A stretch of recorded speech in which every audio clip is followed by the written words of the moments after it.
আসসালামু আলাইকুম প্রিয় দর্শক, অন্য মঞ্চের আলাপচারিতায় আপনাদের সকলকে আমন্ত্রণ জানাচ্ছি। আসসালামু আলাইকুম। যে বিএনপি থেকে দলীয় সিদ্ধান্ত ছিল, যতক্ষণ পর্যন্ত দলীয়ভাবে বলা হবে না যে খালেদা জিয়া মারা গেছেন, এই বিষয়ে যেন কেউ কথা না বলে।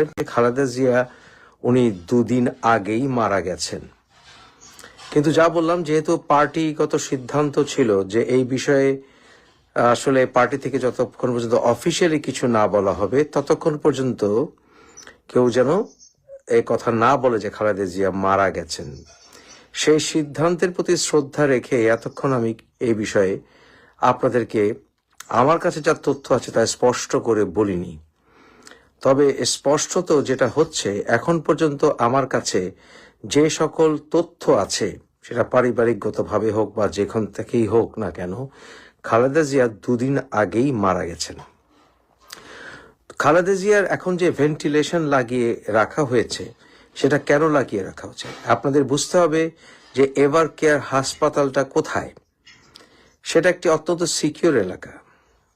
সেইখানে, অর্থাৎ সেই এলাকাটাতে মানুষ যেতে হলেই সেখানে বিভিন্ন রকমের চেকিং হয় বা বিভিন্ন রকম প্রশ্ন করা হয় ইত্যাদি, এবং বেশ সিকিউর এলাকা। সেখানে যদি লক্ষ লক্ষ মানুষের ঢল নামে, তাহলে সেখানে ওদের যা নর্মাল সিকিউরিটি সেই এলাকার জন্য, এলাকাটাই সিকিউর, আপনারা জানেন, বসুন্ধরা এলাকা, এবং সেখানে আসলে মানুষের ঢল নামলে সেখানকার সিকিউরিটি বিপন্ন হবে, বা সেখানে যে প্রচলিত সিকিউরিটি সিস্টেম সেটা বিপন্ন হবে। তাই সেই বসুন্ধরা এলাকার নিরাপত্তা বজায় রাখার জন্য, শুধুমাত্র এভার কেয়ার নয়, বসুন্ধরা এলাকার নিরাপত্তা বজায় রাখার জন্য সেখানে জনসংযোগ বা জনসমাগম, মানুষের ঢল ঠেকানোর জন্য সেটা আসলে এখনো ঘোষণা দেওয়া হয়নি। কারণ খালেদা জিয়া মারা গেছেন এই কথাটি বললে আমরা সেখানে লক্ষ লক্ষ, এমনকি কোটি ছাড়ে যেতে পারে এমন মানুষের ভিড় দেখতে পাবো। তাই সেটাকে এখনো প্রকাশ করা হচ্ছে না বলেই আমি মোটামুটি নিশ্চিত হয়েছি। আরেকটি বিষয় হচ্ছে যে খালেদা জিয়াকে আসলে ওনার বডিকে সেখান থেকে কি বের করে নিয়ে আসা হবে, সেটাকে কি আসলে ওনাকে যেখানে ওনার কবরস্থান সেখানে নিয়ে রাখা হবে বা কোথাও গিয়ে রাখা হবে, এই নিরাপত্তা দেওয়ার জন্যই আসলে এসএসএফ এর যে নিরাপত্তা সেটা নিশ্চিত করা হয়েছে, অর্থাৎ ভিভিআইপি নিরাপত্তা। কারণ সেখান থেকে লাশ বের করে আনা এবং সেই সিকিউর বসুন্ধরা এলাকায় অত্যন্ত দুরূহ অথবা অত্যন্ত একটি বিগ চ্যালেঞ্জ। তাই সেখানে এই ভিভিআইপি সিকিউরিটি দেওয়া হচ্ছে, এবং এতেই বোঝা যায় যে খালেদা জিয়া সুস্থ হয়ে সেখান থেকে বের হয়ে আসবেন না, অর্থাৎ ওনার মৃতদেহ সেখান থেকে বের করে আনা হবে। হেলিকপ্টারে করে ওনাকে কোথায় নিয়ে যাবেন? হেলিকপ্টারে করে ওনাকে কি সেখান থেকে কবরস্থানে নিয়ে যাবেন? না, শেখ হাসিনা এবং অন্যান্য আওয়ামী লীগের নেতারা, ওনারাও আসলে খালেদা জিয়ার আসলে মঙ্গল চান, অর্থাৎ উনি যেন সুস্থ হয়ে বেরিয়ে আসেন, এটা সবাই চান বলে আমি নিশ্চিত। তাই ওনার কোনো শত্রু নাই যে খালেদা জিয়াকে হত্যা করবেন বা খালেদা জিয়ার কোনো ক্ষতি করবেন। এই জন্য ওনাকে সিকিউরিটি দেওয়ার জন্য সেখানে এসএসএফ গেছে। সেখানে এসএসএফ গেছে ওনার মৃতদেহকে বের করে আনার জন্য নিরাপত্তার সাথে। হেলিকপ্টারে করে উনি যাবেন কোথায়? হেলিকপ্টারে উনি যাবেন সোজা এয়ারপোর্টে, এবং সেখানে কাতার এয়ারলাইন্সের একটি এয়ার অ্যাম্বুলেন্সে নিয়ে যাওয়া হবে। আমি জানতে চাই, সেই এয়ার অ্যাম্বুলেন্সে কি খালেদা জিয়ার ডেড বডি নিয়ে যাওয়া হবে, না খালেদা জিয়ার সেখান থেকে প্রায় মৃত বডি নিয়ে যাওয়া হবে? আমরা সাধারণ জনগণ, খালেদা জিয়া আমাদের পাশে সব সময় ছিলেন। খালেদা জিয়া আমাদেরকে ছেড়ে চলে যাননি, এবং খালেদা জিয়া এই যে কিছুদিন আগে লন্ডনে গিয়েছিলেন চিকিৎসার জন্য, সেখানে উনি চাইলে থাকলেও মানুষ কিছু বলতো না, জনগণ, কারণ উনি অত্যন্ত অসুস্থ। উনি 6 মাসের জায়গায় 1 বছরও থাকলে মানুষ কিছু বলতো না। কিন্তু প্রশ্ন আসতো, তারেক কেন দেশে আসছে না? অর্থাৎ তারেকের উপর চাপটা বেড়ে যেত। খালেদা জিয়া যদি আরো দীর্ঘ সময় লন্ডনে চিকিৎসার জন্য থাকতেন, তাহলে তারেকের উপর চাপটা বেড়ে যেত দেশে আসার জন্য। কারণ বিএনপির হাল তো ধরতে হবে, তারেকও নাই, খালেদা জিয়াও নাই, বিএনপি চলবে কিভাবে? তাই তারেকের উপরে চাপটা কমানোর জন্যই খালেদা জিয়া আমাদের মাঝে ফিরে এসেছিলেন। কিন্তু তারেক কি নিরাপত্তার জন্য দেশে আসে না? আমি যা জানতে পেরেছি, অলরেডি বোধহয় এসেও গেছে, যে তারেকের মেয়ে, আমি গত ভিডিওতে বলেছিলাম ওর মেয়ে বা ওর বউ আসছে না কেন, মনে আছে তো না, যে এর আগের ভিডিওতে বলেছিলাম। এখন তার মেয়ে এবং তার বউ নাকি বাংলাদেশে আসবে। তো তার মেয়ে, তার বউ, কোকর বউ, তারা বাংলাদেশ থেকে কি করবে? খালেদা জিয়াকে লন্ডন নিতে আসছে। তো তার বউ এবং তার মেয়েরা যদি নিরাপত্তা পায়, তার তারেকের নিরাপত্তার সমস্যাটা কোথায়? তারেকের কাছে তার বউয়ের জীবন এবং তার মেয়ের জীবন কি আরো ইম্পর্টেন্ট নয়? আসলে কারণটি অন্য জায়গায়। তারেকের উপরে আন্তর্জাতিক চাপ আছে যে তুমি শেখ হাসিনাকেও দেশে ফিরতে দিবে না, সুষ্ঠু নির্বাচন হবে না। শেখ হাসিনা বা আওয়ামী লীগের নেতারা কি ভুল করেছে, সুষ্ঠু নির্বাচনে, সুষ্ঠু বিচারে সেটা বেরিয়ে আসুক। সুষ্ঠু বিচারও হবে না, কিন্তু তুমি আবার বিচারের কথাও বলবে, আবার নির্বাচনও করতে দেবে না। যেমন বিএনপি নির্বাচনে যায়নি, আর নির্বাচন করতে না দেওয়ার একটা, তো আওয়ামী লীগকেও নির্বাচন করতে না দেওয়ার জন্য এই সকল বিডিআর এর নাটক সাজালে। বিডিআর এটা একটা প্রহসনমূলক ইনভেস্টিগেশন রিপোর্ট এসছে, আপনিও জানেন, আমিও জানি। তো যাই হোক, নেভারদিলেস আওয়ামী লীগকে নির্বাচন করতে দেবে না। আর ওদিকে বিএনপি, আপনি আমি তারেককে নির্দোষ মনে করি বা করি না সেটা আলাদা, কিন্তু তারেকের পেছনে 21শে আগস্ট গ্রেনেড হামলা বা এবং অন্যান্য 10 ট্রাক মামলা, অস্ত্র মামলা এসব রয়ে গেছে। আপনাদের নিশ্চয়ই মনে আছে যে বিচারটি রায় হয়েছে, সেটা আসলে প্রসিডিউরাল সমস্যার কারণে, মূলত সংক্ষেপে বলতে গেলে। এর অর্থ এই নয় যে 21শে আগস্ট কেউ ঘটায়নি, এর অর্থ এই নয় নতুন করে আবার মামলা আসবে না, এর অর্থ এই নয় যে হাওয়া ভবনের কেলেঙ্কারি সমস্যা সমাধান হয়ে গেছে। এসব কিছু মাথায় নিয়ে তারেক দেশের প্রধানমন্ত্রী হবে, যেই দলটি আসলে এখন যথেষ্ট মিসম্যানেজমেন্টে আছে। অপরদিকে জামাত হবে বাংলাদেশের প্রধান বিরোধী দল বা দেশের প্রধান দল, এবং তাদের সাথে ইসলামী অনেকগুলো মৌলবাদী গোষ্ঠী এসে হাত মিলাচ্ছে। এটা ইন্ডিয়া মেনে নেবে না কখনোই, যখন ইন্ডিয়া বাংলাদেশ জন্মের পেছনে সবচাইতে বড় ভূমিকা পালন করেছে, যে তাদের পার্লামেন্টে তাদের স্বার্থের কথা বলার মতো বা প্রতিবেশী দেশটির সাথে বন্ধুত্ব রাখার উচিত এই কথা বলার মতো কোন দল পার্লামেন্টে থাকবে না। সেই পার্লামেন্ট কলাপস করতে হতেই হবে যদি অল ইনক্লুসিভ নির্বাচন না হয়। তাই সেই ক্ষেত্রে তারেকের আসার সম্ভাবনা একমাত্র তখনই হবে যখন আওয়ামী লীগ ঘুরে দাঁড়াবে, এবং সেই ক্ষেত্রে শেখ হাসিনা না হলেও সজীব অজের জয় বা মুজিব পরিবারের কেউ আসবে। তাই মুজিব পরিবারকে বাদ দিতে হলে তারেককেও বাদ দিতে হবে, এবং সেই বিষয়ে ভারতকে আমেরিকা অবশ্যই সমর্থন করবে, কারণ তাদের ভিতরে একটা স্ট্র্যাটেজিক অ্যালায়েন্স হয়ে গেছে। আর তারেক খালেদা জিয়াকে যদি লন্ডনে নিয়ে যায়, তাহলে মূল কারণটি হচ্ছে তারেক এই কেলেঙ্কারিতে পড়তে চায় না, যে তার মা সংগ্রাম করতে করতে মারা গেলেন বাংলাদেশে, কিন্তু এই ছেলেটি যে কোনো কারণেই হোক দেশে ফিরে আসেনি। 11 সময় খালেদা জিয়া দেশ ত্যাগ করেননি, এবং শেখ হাসিনাও আপনাদের মনে আছে যে লন্ডনে হিথ্রো এয়ারপোর্টে উনি চিৎকার করেছিলেন যে আমাকে দেশে যেতেই হবে, এবং দেশে ফিরে উনি কিন্তু অ্যারেস্টেড হয়েছিলেন। বোথ নেত্রী শেখ হাসিনা, খালেদা জিয়া কিন্তু বন্দি অবস্থায় 11 পরে ছিলেন। এখন প্রশ্ন হচ্ছে যে খালেদা জিয়া যে যাচ্ছেন, খালেদা জিয়া কি মৃত না জীবিত, তার আমরা কাগজ চাই। আমরা সাধারণ নাগরিক। খালেদা জিয়া শুধুমাত্র তার পরিবারের সদস্য নয়, খালেদা জিয়া আমাদের দেশনেত্রী। তাই খালেদা জিয়া মারা গেছেন কিনা তার নিশ্চিত ডাক্তারি রিপোর্ট আমরা জানতে চাই।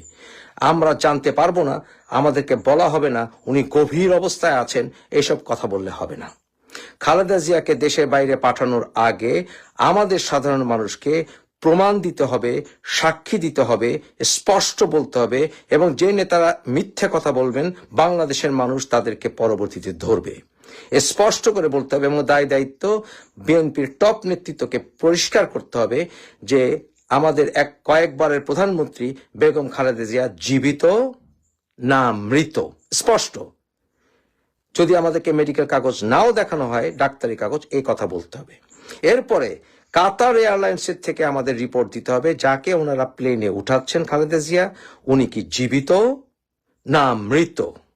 এরপর লন্ডনে যাওয়ার পথে যদি খালেদা জিয়া মারা যান সেটারও জবাবদিহিতা করতে হবে, কারণ এরকম মুমূর্ষ মৃত প্রায় মানুষকে যদি মরে না যেও থাকেন কেন এয়ার অ্যাম্বুলেন্স উঠানো হলো, সেটা কি তারেককে দায়মুক্ত করার জন্য নাকি যে ও আসেনি। তারপর লন্ডনে নেমে যদি মারা যান বা লন্ডনে যদি ওনাকে মৃত অবস্থায় পাওয়া যায়, লন্ডনের ডাক্তারদের কাছ থেকে আমাদেরকে সার্টিফাইড প্রমাণ দিতে হবে যে খালেদা জিয়া কখন মারা গিয়েছিলেন বলে ওনাদের সিদ্ধান্ত। এসব কিছু বিষয় খেয়াল রাখবেন। আর তারেক যদি খালেদা জিয়ার মৃত্যুর আগে এই সকল নাটক না করে বাংলাদেশে ফিরে না আসে, আমি আপনাদের বরাবর বলেছি বিএনপি ধ্বংসের জন্য তারেককে দায়ভার বহন করতে হবে এবং বিএনপিকে তারেকের নেতৃত্বে টিকিয়ে রাখা অসম্ভব হবে যদি তারেককে সেখান থেকে রিমুভ করা না হয়। এ কথাটি আপনাদের বরাবরই বলে আসছি যে তারেক যোগ্য নেতা নয় বিএনপির। আমরা যারা বিএনপিকে ভালোবাসি, আমরা যারা শহীদ রাষ্ট্রপতি জিয়াকে ভালোবাসি, আমরা যারা জাতীয়তাবাদী চেতনায় বিশ্বাস করি, আমরা যারা বহু দলীয় গণতন্ত্রে বিশ্বাস করি, আমরা মনে করি আওয়ামী লীগের যে সকল নেতারা অন্যায় করেছেন তাদের সুষ্ঠু বিচার হতে হবে। বিচারের নামে প্রহসন নয়, সুষ্ঠু বিচারের নামে প্রহসন চলবে না এবং সুষ্ঠু বিচার করে আওয়ামী লীগকে নির্বাচনে আনতে হবে এবং অল ইনক্লুসিভ নির্বাচন হতে হবে। অল ইনক্লুসিভ নির্বাচন হতে হবে, বিএনপি ঘুরে দাঁড়াতে হবে, তারেককে বাদ দিতে হবে আজ হোক আর কাল হোক, কারণ তারেক কোন যোগ্য নেতৃত্বের কোন প্রমাণ আজ অবধি দিতে পারেনি। সে কোন লেভেলে আন্দোলনে কখনো ছিল না, বরঞ্চ সে ডিসেম্বর থেকে সরে গিয়ে ফেব্রুয়ারির নির্বাচন অসম্ভব হবে আপনাদেরকে আমি সেটাও বলেছিলাম। আমার মনে হয় এতদিনে আপনারা বুঝে গেছেন ফেব্রুয়ারি নির্বাচনটা হবে না। তাই নির্বাচন হতে হবে সুষ্ঠু, স্পষ্টতা থাকতে হবে এবং বিএনপি আওয়ামী লীগকে ঐক্যবদ্ধভাবে স্বাধীনতার পক্ষের শক্তিদেরকে নিজেদের দোষ স্বীকার করে ঐক্যবদ্ধভাবে নির্বাচনে অংশ নিয়ে স্বাধীনতা বিরোধী শক্তিদেরকে ঠেকাতে হবে। ধিক তারেক রহমান সাহেব, ধিক আপনাকে, আমি ধিক জানাই আজকে এই মুহূর্তে আপনাকে। আর আজ থেকে আমার আর কোনো বাধ্যবাধকতা নাই, দেশমাতা খালেদা জিয়া নাই, জিয়া রহমান নাই, আমি তাদের বিএনপি করেছি, অন্য কারো বিএনপি করি নাই। আপনার বিএনপি আমি করব না, কিন্তু আপনাকে ধিক জানাচ্ছি। আপনি একটা নিরীহ ছেলেকে, নাসির নামটা লিখে রাখেন, আপনি তাকে আপনি এক্সপেল করেছেন কেন সে আমার স্কুলের মাঠে খেলতে গিয়েছিল। আপনি অনেক, আমার কাছে কেউ আসলে সঙ্গে সঙ্গে আপনার চামচারা আপনাকে জানাইছে, আপনি বহিষ্কার করেছেন। বিশাল ক্ষমতাশালী ব্যক্তি, আপনি যাকে তাকে যখন তখন খুশি বহিষ্কার করে ফেলেন। তারেক রহমান সাহেব, good bye to you, good bye, very very good bye. Politics in Bangladesh, Tariq Rahman has no chance. আপনার এই রাজনীতিতে বাংলাদেশে আর কোনো চান্স নাই, কোনো চান্স নাই। আমরা 15 বছর আগে আমরা যখন আলোচনা করেছি বিভিন্ন দেশের সঙ্গে, এই ভারতের সঙ্গে, আমেরিকার সঙ্গে, ইংল্যান্ডের সঙ্গে, ইউ কান্ট্রির সঙ্গে, এমনকি সৌদি অ্যাম্বাসেডারের সঙ্গে, তারা শুধু একটা কথাই বলতো, তোমরা কি উনার বাইরে কোন নেতা পাও না? এর বাইরে কি কোন নেতা তোমাদের মধ্যে নাই? Why don't you try for it? Why don't you find out someone? তোমরা কেন চেষ্টা করো না? কাউকে নিয়ে আসো। এই ছেলেকে আমরা কি করে মানাবো যার ব্যক্তিগত এত চরিত্র তার নিচু, যে জীবনে প্রথম থেকে চাঁদাবাজ হিসাবে পরিচিত হয়ে গেছে গা, বিরোধী দলের মানে আসার আগেই প্রথম সরকারের আমলে প্রথম যে ব্যক্তিটি দুর্নীতিবাজ হিসেবে আখ্যায়িত হয়েছে, unfortunately that was Tareq Rahman. কাজে এটা দুর্ভাগ্যজনক। কাজে তারেক রহমান সাহেব, আপনি আমাকে বহিষ্কার করেছেন, শুধু বহিষ্কার করেন নাই, আপনি আমার আদর্শ কেড়ে নিতে চেয়েছেন। আপনি আমাকে দলের লোকের সঙ্গে মিশতে দিতে চান নাই।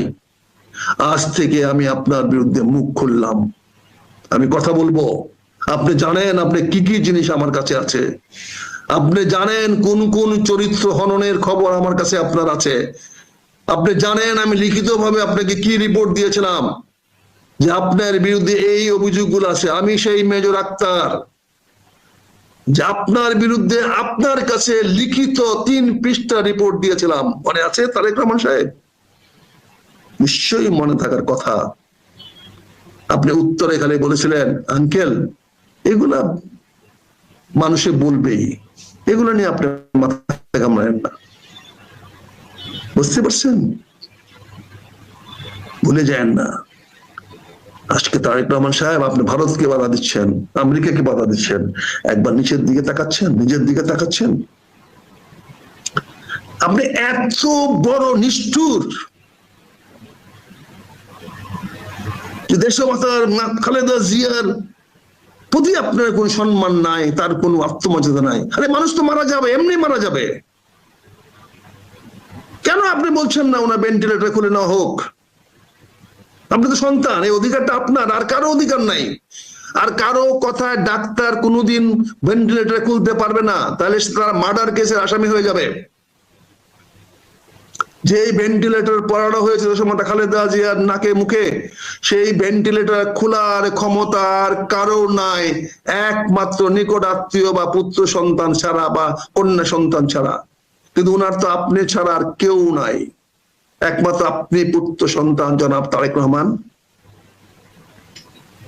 আমি দেখেছি বিচৌধুরীর বেলায় উনি মৃত্যুর শেষ 7 দিন বলেছে আমাকে চিকিৎসা করাবা না, কোনো ইনসান দিবা না, কোনো স্যালাইন দিবা না, তোমরা আমি আস্তে আস্তে কমার দিকে চলে যাচ্ছি, আমি যে কোনো সময় কমায় চলে যাব, আমাকে তোমরা হাসপাতালে নিবা না, আমাকে তোমরা কোনো ওষুধ দিবা না, কোনো স্যালাইন দিবা না, পারলে আমার পাশে কোরআন তেলাওয়াত করো বা রবীন্দ্রসঙ্গীত শোনায়ও, কিন্তু আমাকে তোমরা ডাক্তার দেখায়ও না, আর ইঞ্জেকশন দিও না, আমার কাছে স্যালাইন পুশ করো না, কারণ তোমরা আমাকে বাঁচায় রাখতে পারবে না, আমি যে কোনো সময় কমায় চলে যেতে পারি। আমার জীবনের, এটা আমার কথা না, বিচৌধুরী ফ্যামিলিকে জিজ্ঞাসা করেন, তাদের ছেলে মেয়েকে জিজ্ঞাসা করেন। বিচৌধুরীর মতো একটা মানুষ এরকম ব্রেভলি মারা যেতে পারে, সাহসের সঙ্গে মারা যেতে পারে। আজকে দেশমাতা খালেদা জিয়াকে আপনি সেই ব্রেভনেসটা দেখাতে দিলেন না, সেই সাহসটা দেখা দিলেন না, ওনাকে বলতে দিলেন না তোমরা আমার চিকিৎসা বন্ধ করো, আমার ছেলে আছে, আমার আশা আছে, আমার ছেলে রাজনীতি করবে, দেশ দেখবে, সব দেখবে, আমাকে যেতে দাও। কিন্তু আপনি সেইটাও ওনাকে দেন নাই, সেইটুকু আপনার করতে দেন নাই মিস্টার তারেক রহমান। আপনি বিএনপি দুর্দণ্ড ভারপ্রাপ্ত চেয়ারম্যান, আপনি দুর্ব্যবহার করেন না এমন কোন স্থায়ী কমিটির সদস্য নাই, আপনি দুর্ব্যবহার করেন না এমন কোন বিএনপির নেতা নাই। আপনি কতগুলো চাটুকার, কতগুলো স্যাডিস্ট, কতগুলো হোমো নিয়ে আপনি চলেন, যারা সবগুলা স্যাডিস্ট, যারা সবগুলা হোমোসাইকোলজিতে বিশ্বাস করে, তাদেরকে নিয়ে আপনি চলেন। আজকের এই দুর্দিনে বলছি এগুলা, দেশমাতা খালেদা জিয়া থাকা অবস্থায় বলছি, এই জন্য যে মৃত্যুর পরে তো বলতে পারবো না, বা মৃত্যুর পরে আপনার সঙ্গে আমার যুদ্ধ শুরু হবে। দেশমাতা খালেদা জিয়ার মৃত্যুর পরে আমি আপনাকে আমার অন্যতম প্রতিপক্ষ হিসাবে, আমি আপনার প্রতিপক্ষ হিসাবে দাঁড় করাবো, আমি দাঁড়াবো, তার বাংলাদেশের ঘরে ঘরে যাব যে বিএনপি থেকে ধ্বংস করার পিছনে কে আছে। কি সুন্দর সরকারকে ফুরফুরা সুযোগ করে দিলেন, যেখানে ফেব্রুয়ারিতে নির্বাচনটা হতে যাচ্ছিল, নির্বাচনটা হয়ে যাবে, দেশমাতা খালেদা জিয়া মারা গেলে সারা বাংলাদেশে বিএনপির পকেটে জোয়ার তৈরি হতো। আজকে আপনি এই 7 দিনের নাটক করে আপনি সরকারকে এমন একটা অবস্থা দিলেন, সরকার এখন ফেব্রুয়ারি নির্বাচন দেওয়ার কোনো প্রয়োজন মনে করবে না, সরকার এখন ফেব্রুয়ারিতে প্রয়োজন মনে করবে না। এখন এই সরকার জামাত ইসলামের নিয়ন্ত্রণে আছে, নিয়ন্ত্রণে থাকবে, এবং তারাই দেশ চালাবে, এবং তারা সুপ্রিম কোর্টে বৈধতা পেয়ে গেছে, এখন নির্বাচনে দেওয়ার কোনো কারণ নাই, তারা ডিক্লেয়ার করে দিবে no election till we are in power. আমরা যতদিন ক্ষমতায় আছি ততদিন আর নির্বাচনের দরকার নাই। এই সুযোগটা কিন্তু আজকে এই সরকার পেয়ে গেল। এবং এই সরকারকে আর্মি সহযোগিতা করবে, পুলিশ সহযোগিতা করবে, সকল লোক জানবে যে এই সরকার একটা স্থায়ী সরকার। যখনই মানুষ জেনে যাবে এই সরকারটা 3 বছর বা 5 বছরের জন্য স্থায়ী হয়ে গেছে, নির্বাচিত সরকারের কথা কেউ বলবে না, কোনো প্রয়োজন নাই। সবাই বলবে যে নির্বাচনের জন্য কোন রাজনৈতিক দল প্রস্তুত না, এবং সকল রাজনৈতিক দলে বলবে আমাদের নির্বাচন দরকার নাই, আপনি যে কদিন পারেন দেশ শান্ত করেন। এই চাঁদাবাজ, দুর্নীতিবাজ, দুষ্কৃতিকারী, এই স্যাডিস্ট, এই হোমো, এই সমস্ত গুলাকে আপনি দূর করেন, এগুলাকে আপনি শাসন করেন, এগুলাকে আপনি নিস্তার করে পরিষ্কার করেন, দেশটাকে ক্লিন করেন। নতুন করে আমরা আর করতে চাই না অন্তর্বর্তী সরকার থাকুক 5 বছর। আমিও মনে করি এখন অন্তর্বর্তী সরকার 5 বছর থাকা উচিত। যদি হেডম থাকে তারা নির্বাচন আদায় করেন, নির্বাচন ফেব্রুয়ারিতে হবে না। যদি বিএনপি হেডম থাকে, যে হেডম আগে দেখাইছিলেন, এই হেডম যদি থাকে তাহলে ফেব্রুয়ারিতে নির্বাচনটা করায়েন দেখি, তাহলে বুঝবো যে হ্যাঁ। তবে এটা ঠিক, এই সরকার আবার ঝুঁকি একটা নিবে কি নিবে না সেটা সরকার চিন্তা করবে। বেগম খালেদা জিয়াকে আরো বেটার ট্রিটমেন্টের জন্য এয়ার অ্যাম্বুলেন্সে করে লন্ডনে নেওয়ার পরিকল্পনা করা হয়েছে। সবকিছু ঠিক থাকলে ঢাকার সময় মধ্যরাতের পরে অথবা শুক্রবার সকালে তাকে নিয়ে এয়ার অ্যাম্বুলেন্স ফ্লাই করবে লন্ডনের উদ্দেশ্যে, এবং এই এয়ার অ্যাম্বুলেন্সটি দিয়েছে কাতারের আমির। কাতার রয়্যাল অ্যাম্বুলেন্স, এটা একটা আইসিইউ অ্যাম্বুলেন্স, অত্যাধুনিক সুবিধা সম্বলিত একটি আইসিইউ অ্যাম্বুলেন্স। এবং এই সফরে খালেদা জিয়ার সাথে অনেক বিশেষজ্ঞ চিকিৎসক থাকবেন, দেশি বিদেশি চিকিৎসক থাকবেন। তার মানে তাদের একটা প্রস্তুতি আছে যে যাত্রা পথে যদি কোনো রকমের জটিলতা হয় তাহলে যেন তারা ম্যানেজ করতে পারে।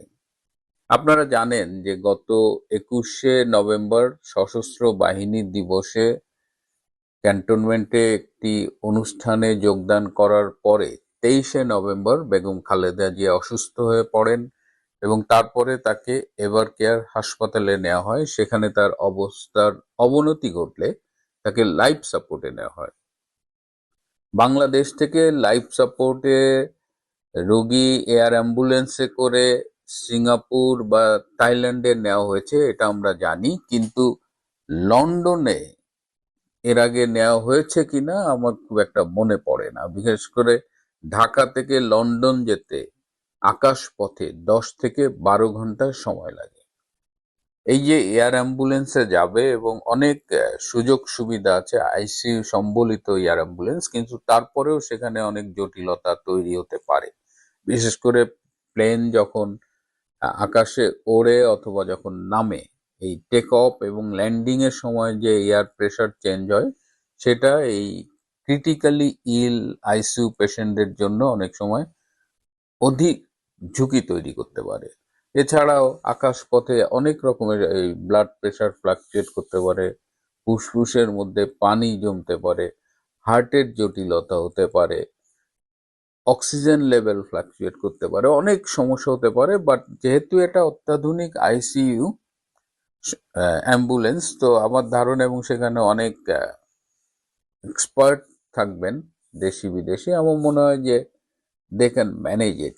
কিন্তু লন্ডনে লন্ডন ব্রিজ হাসপাতাল একটা প্রাইভেট হাসপাতাল, এটা টেমস নদীর দক্ষিণ পাশে, এবং এই হাসপাতালটা মাল্টি ডিসিপ্লিনারি, এই লিভার হার্ট এদের ট্রিটমেন্টের জন্য ভালো।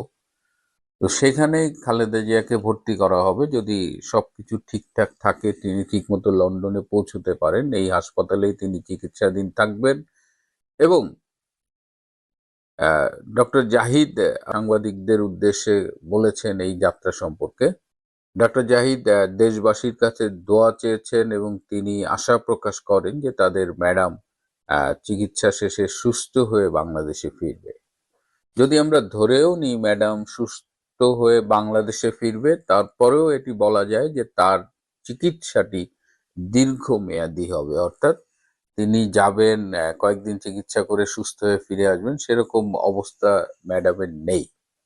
আর বয়সের কারণে তার মাল্টি অর্গান ফেইলর অনেকগুলো অসুখ একসাথে থাকা এবং গুরুত্বপূর্ণ অর্গানের অসুখ, লিভার, কিডনি, ফুসফুস, হৃৎপিণ্ড। সো লন্ডনে যদি উনি এই ধকল সহ্য করে পৌঁছতে পারেন এবং আইসিইউ সাপোর্ট থেকে যদি ফিরে আসেন, তারপরেও তাকে একটা দীর্ঘমেয়াদী চিকিৎসার মধ্য দিয়ে যেতে হবে এবং সেই চিকিৎসার কারণে যেটা হবে যে তিনি আর আগের মতো রাজনীতিতে ফিরতে পারবেন না।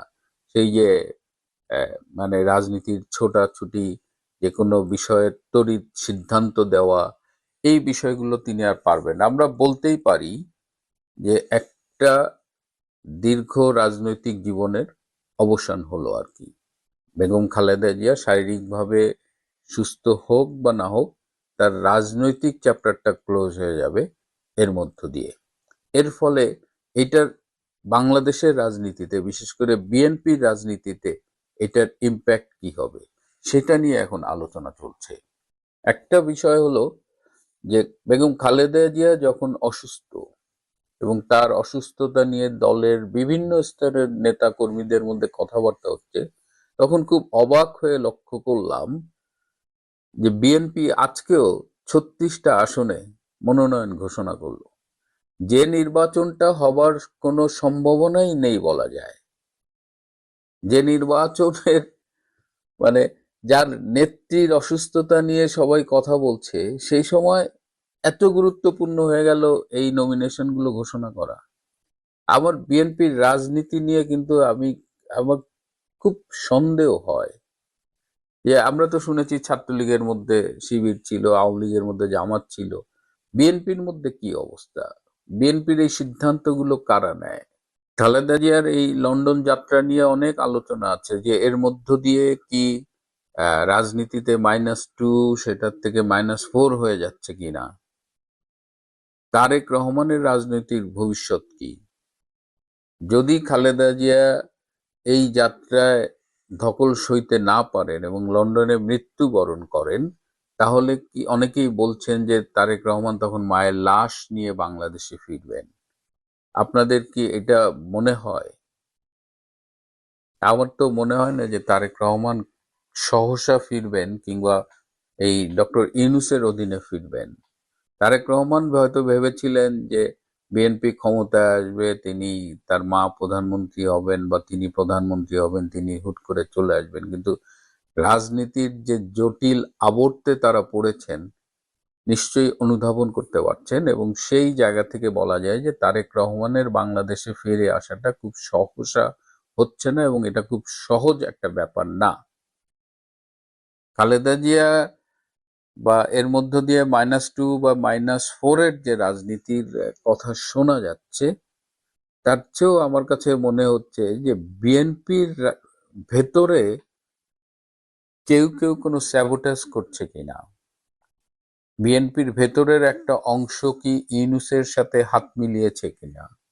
বিএনপির এই অংশটা কি চায় না যে তারেক রহমান দেশে ফিরুক, এবং তাদের জন্য এই যে বর্তমানে খালেদা জিয়ার অসুস্থতা, তার বিলাত যাত্রা, এটা তাদের জন্য তো একেবারে মেঘনা চাইতেই জলের মতো অবস্থা।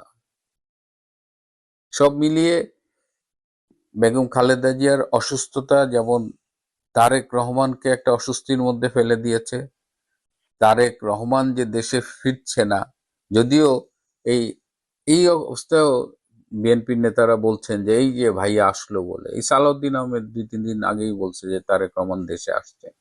এই এই ব্লাফটা তারা কাদের দিয়েছেন, কেন দিয়েছেন, যেখানে সবাই আমরা দেখছি এবং তারেক রহমানের ফেরার কোনো কারণ নাই এই মুহূর্তে। এবং বিএনপির রাজনীতি এই সামগ্রিকভাবে একটা গভীর অন্ধকারের মধ্যে গিয়ে পড়েছে। কিন্তু যেহেতু বাংলাদেশের একটি বড় পার্টি, বিএনপি খাদে পড়লে সেটা রাজনীতির জন্য খুব ভালো কোনো সংবাদ বয়ে আনে না। যদিও গত 16 মাসে বিশাল সুযোগ পাওয়া সত্ত্বেও বিএনপি তার রাজনীতির ভালো কোনো দিক দেশবাসীকে দেখাতে পারে। যা দেখিয়েছে সেটা হলো বিভিন্ন স্তরে চাঁদাবাজি, খুন, ধর্ষণ, নির্যাতন, যা দেখে মানুষ বিএনপির দিক থেকে মুখ ফিরিয়ে নিয়েছে। সুতরাং বেগম খালেদা জিয়ার অসুস্থতার মধ্য দিয়ে বিএনপির রাজনীতি যে বাস্তবতার মুখোমুখি এসে দাঁড়িয়েছে, তাতে বিএনপির সামনে খুব একটা সুসংবাদ নেই। প্রিয় বন্ধুরা, আজ এ পর্যন্তই। ভালো থাকবেন, সুস্থ থাকবেন। তার চেয়েও জরুরি হলো